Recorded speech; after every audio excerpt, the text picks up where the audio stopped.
For today's topic, let's join now a group of young people at the National Education Program Workshop in Searcy, Arkansas. At the classroom lectern is Dr. Clifton L. Gaines, Jr., noted young historian. So let's examine the structure of American capitalism. There are three great pillars.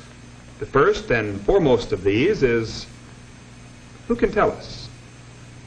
All right, Louise. Isn't it the principle of private ownership of property? Yes, it is.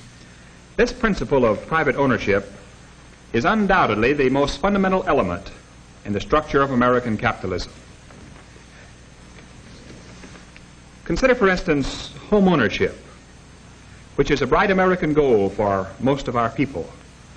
The desire to own one's own home, one's own property, provides a real incentive for almost all Americans to bring out their most productive efforts. An automobile is not a basic requirement for survival, nor is a television set. Yet most American families want them and have them. It really started when the first settlers came to this country on their road to better living. Those sturdy forebears of ours were willing to endure the hardships of the early American wilderness for the sake of personal freedom. And one of the greatest rewards of that freedom was the opportunity to build their own homes and become owners of property, modest though it might be.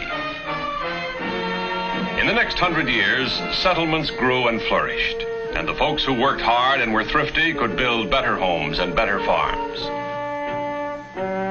The settlements became towns and cities. Trade and commerce started.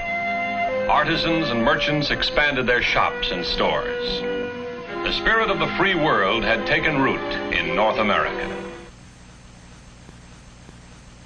So private property is the foremost pillar supporting the American system and our personal freedom.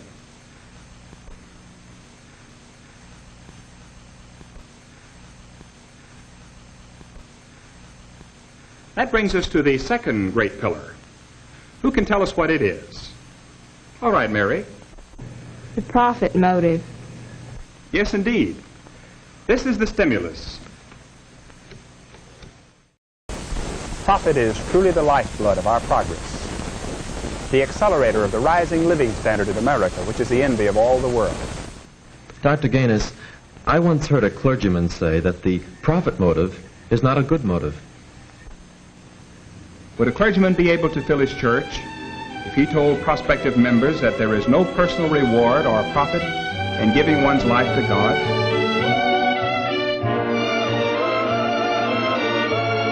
More things for more people, or more jobs for more people, for more things for more people, or more jobs, or more things for more jobs, or more things for more jobs, or more things for more jobs, or more things for more jobs, or more.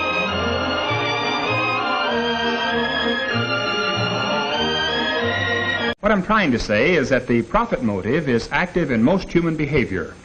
That's important to remember. In fact, tens of thousands of businesses are started in America every year, and other thousands of businesses and industries are constantly expanding. The decisions of big business affect large segments of society. Now, the important question is, can this kind of society survive with big business appearing to get bigger and bigger? Is big business compatible with a free, competitive society? Our abundance is big and comes from bigness. The bigness of our busy business. The bigness of our fields. The bigness of our fast-moving, modern America. Our bigness, our greatness, the abundance that stems from liberty is based on free and thrifty use of the great American penny.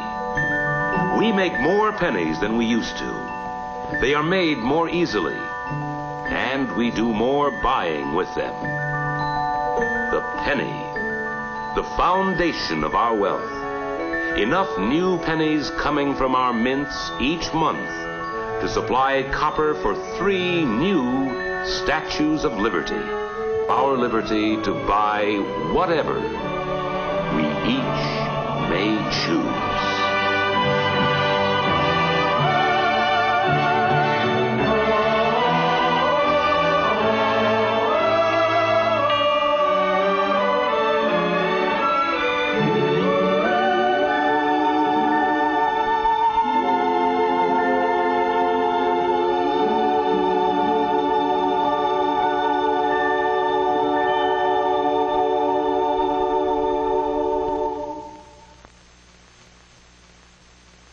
America's economic progress has resulted from the development of productive ideas and production facilities by people with initiative and courage, people with a spirit of adventure.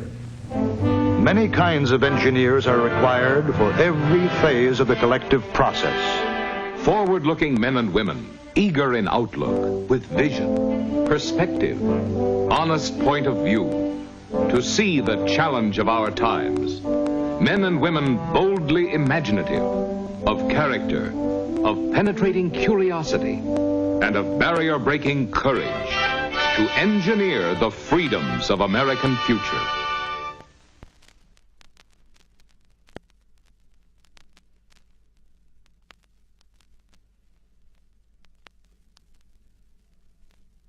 American production has become the most efficient in the world. And as a result, our factories and industrial plants are turning out an ever-increasing amount of goods, things that people want and need. But as industry grows, so also grows the problem of how best to get the products of industry into the hands of the consumer, how to maintain and increase the efficiency of distribution. And now to the third of the 3 great pillars in American capitalism. The open market. Yes, the open competitive market, where anyone can offer his wares for sale at whatever price he can get, is a benefit not only to business and industry, but to the individual as well. This great human tide is a flow that can be measured, charted, and timed. Careful arranging of the 100% poster showing provides that as they move, these workers, these earners, are scientifically exposed again and again to the outdoor selling messages. Though grown-ups represent the greater part of any community's purchasing power, children very definitely are an influence in the purchasing of everyday commodities. So the complete poster showing must take into consideration the location of public schools with their daily attendance, which mounts up into hundreds of thousands. By scientifically charting the ebb and flow of populations and traffic, by erecting strategic power plants designed to generate consumer acceptance for American industrial products, General Outdoor Advertising Company is making its contribution both to modern business and to the great American public.